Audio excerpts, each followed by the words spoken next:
give a warm Broadway welcome to Secretary Hillary Rodham Clinton.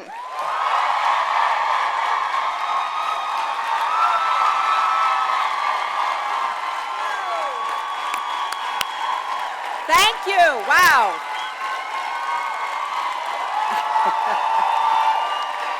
Thank you all. Thank you. Thank you so much. Thank you.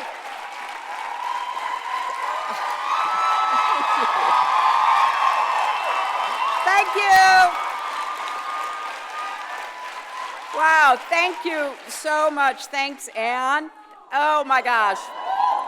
I'm very excited about being here, and I have to say I've been a lot of places, done a lot of things, seen some incredible sights, but I never thought I'd be on Broadway.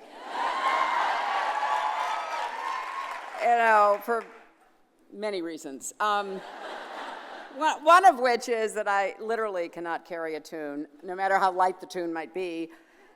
When my daughter was born, I used to sing to her every night, rocking her to sleep until she could talk. And when she was, I don't know how many months old, she says to me, putting her little finger on my lips after I'd done my rendition of Moon River, "No sing, Mama, no sing." I want to start with saying thanks to Anne and everyone who put together this day. Thanks to Tom Shoemaker. Back in the 1990s, Disney Theatrical revitalized this beautiful theater, which in turn helped to revitalize Times Square, making Broadway a world-class destination once again. So thanks to all of you, and in particular to everyone who is on the stage or behind the scenes or doing whatever you do to make Broadway and theater in New York a living reality. Thanks for using your creativity and imaginations, your skills, your talents to tell stories that bring us together, for creating spaces that make everyone feel welcome. And I have to say, thank you for some of my favorite moments of the last few years. After the catastrophe in November of 2016, I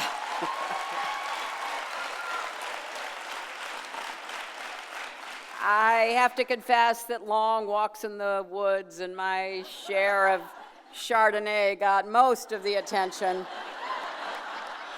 But I also saw a lot of shows, and boy, did that help me. No matter what was happening, there was nothing like sinking into a seat, feeling the excitement and anticipation as the lights went down, and being transported out of our crazy world for at least a little while. And it's really one of my most cherished roles, being an audience member. Whether I'm watching my granddaughter's eyes light up at Frozen or feeling new appreciation for lines from King Lear, like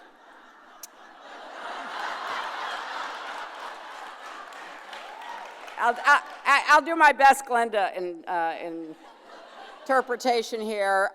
'Tis the time's plague when madmen lead the blind. Now, there's another reason I'm really glad to be here, because celebrating Women's Day on Broadway this year is 25 years from the time when women from 189 countries came together in Beijing to declare with one voice that human rights are women's rights and women's rights are human rights. And since then, wherever I go, people quote those lines back at me. I was at the UN all morning working with a group of Afghan women and UN representatives so that the women would not be undermined and sent backwards by any kind of a peace deal that is reached. They've been incredibly brave during all these years.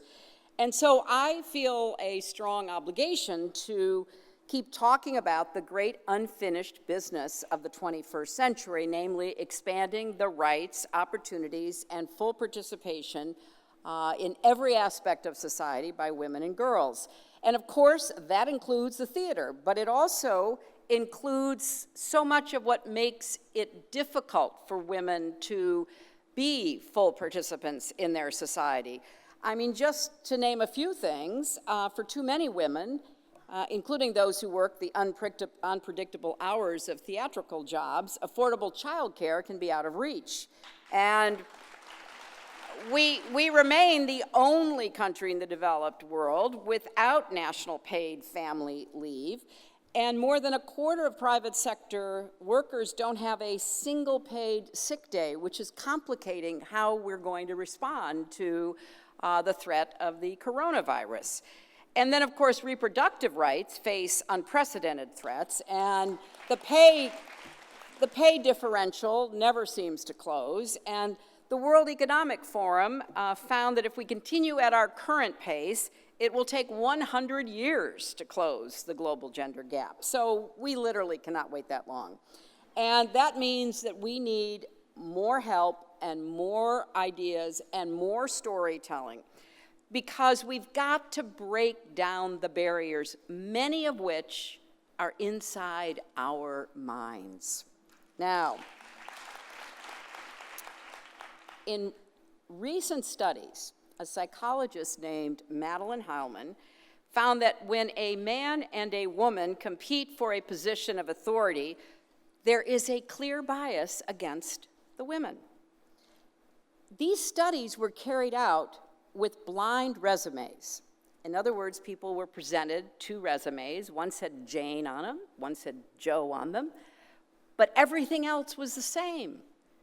Education, experience, everything was the same.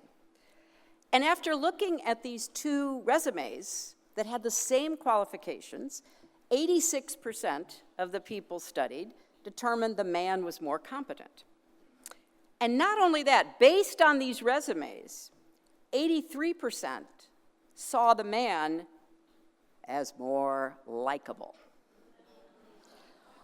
We're looking at blind resumes, remember? The only difference is Jane and Joe.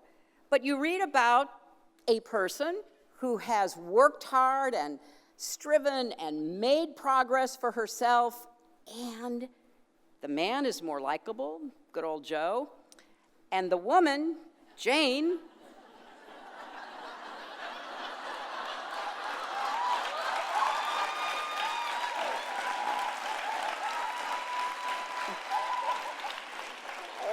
poor Jane. She's seen as hostile and pushy and selfish and abrasive and untrustworthy. Now, we love Jane. Well, actually, we are Jane. And this unconscious bias informs everything from the way we behave in the workplace to the way we vote. Because women and men have images in their heads of what a leader is supposed to look like and sound like. And we're seeing the results right now because our next presidential debate won't pass the Bechdel test. So finishing this unfinished business is not just about people running for office. It's about changing minds and hearts. And it really matters when women's stories are told on the most high-profile stages in America. And so I've been personally encouraged by the progress we've seen toward diversity and inclusivity over the past few seasons on Broadway, but don't stop. You know, in 2016, not otherwise a banner year for our country, it was a high watermark when it came to celebrating voices that were once marginalized. I was thrilled when Hamilton and The Color Purple swept the Tony Awards, and Eclipsed and Shuffle Along and On Your Feet earned well-deserved nominations. But the next season, not so much. And as you know, Broadway doesn't have one single artistic director or board that makes sure that diversity and inclusivity are, raised at every turn. So we have to keep looking for those who are carrying the banner forward. So in 2017, Lynn Nottage and Paula Vogel finally made their Broadway debuts with Sweat and Indecent. Now, of course, think about it, they both arrived on Broadway at the apex of their careers with Pulitzer Prizes under their belts. You know, some of their male counterparts, you know, maybe younger, perhaps less distinguished, but still have their works produced because, remember, women are judged for what we've done while men are praised for what they promise to do. But nevertheless, we persist, and last season, young John Lee made history as the first Asian American woman with a play on Broadway, and you know, you gotta wonder whether people who showed up for straight white men were in for a bit of a shock. But Teresa Rebeck returned to Broadway with Bernhardt Hamlet. Heidi Schreck's What the Constitution Means to Me was a sensation. Aeneas Mitchell's Hadestown swept the Tonys. It was the first Best Musical written and directed solely by women. So I think there's a lot to celebrate, and you just heard from Katori Hall, who wrote the book for Tina, which was then directed by Phillida Lloyd. And I think we need to keep raising these names and these accomplishments. Diana Paulus, Diablo Cody, Alanis Morissette collaborated on Jagged Little Pill, a musical produced by Eva Price. And Bess Wall made her Broadway debut with Grand Horizons, directed by Lee Silverman. Anna Shapiro is directing The Minutes. Lucy Moss, who you heard from, co-wrote and co-directed Six. You know, I've got to see that. I mean, really. I've always wondered,